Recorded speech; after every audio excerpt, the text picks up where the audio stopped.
Some breaking news now, and in the last few minutes, the Ministry of Defence has announced that Prince Harry has left Afghanistan after his second tour of duty.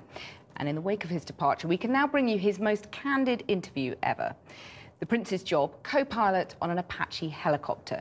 In other words, the one with his finger on the trigger. Cameras were given rare access to Prince Harry over the Christmas period in Camp Bastion. And it shows him with his guard down and prepared to really speak his mind. Porrick O'Brien reports. A deal was done. The Palace and Ministry of Defence agreed with the media on more open, managed press access to Harry's tour of Afghanistan. Oh, there it is! During his last deployment, a media blackout fell apart and he had to come home.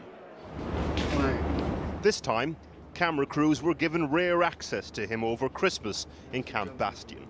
He was relaxed. His guard was down. They got to know him. Just don't mention the press. I'm out here doing a job and I really enjoy it. I never wanted you guys to be out here, but there was an agreement made. I don't know who quoted that. I think it was probably the Sun newspaper. But because we haven't got mobile phones out here, they can't bug our phones. I'm surprised how many people in the UK actually read it. I mean, everyone's guilty for buying the newspapers, I guess, but hopefully no one actually believes what they read. And given what happened to his mum, it's easy to understand why. I think it's fairly obvious how far back it goes, to when I was very small. The Prince seems less comfortable during sit-down interviews. He doesn't like them. Just as well. It wasn't done in the wrong way, but it was just...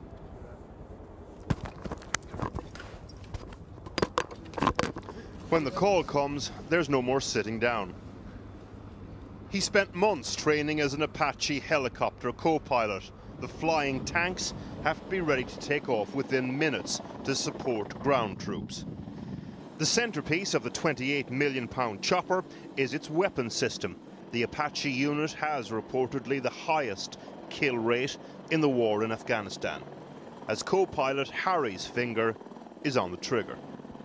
Take a life to save a life. That's what we sort of revolve around, I suppose. You know, if there's people trying to do bad stuff to our guys, then you know we'll take them out of the game, I suppose.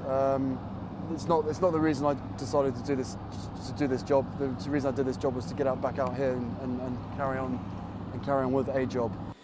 There are other important questions as well, which we will come to. Those photos, for one. Why his brother isn't out here, another. But first, how do you go for a wee in an Apache?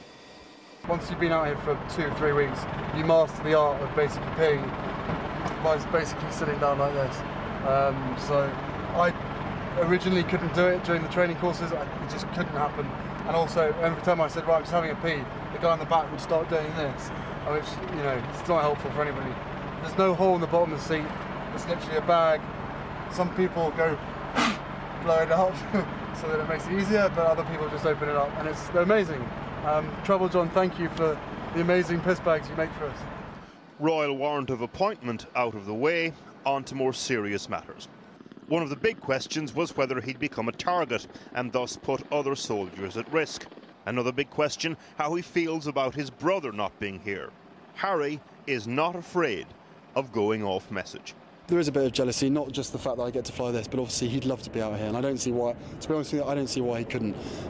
His job out here would be flying the IIT or whatever, doing Chinook missions, just the same as us. No one knows who's in the cockpit. Yes, he gets shot at, but you know, if the guys who are doing the same job as us are being shot at on the ground, and I don't think there's anything wrong with us being shot at as well.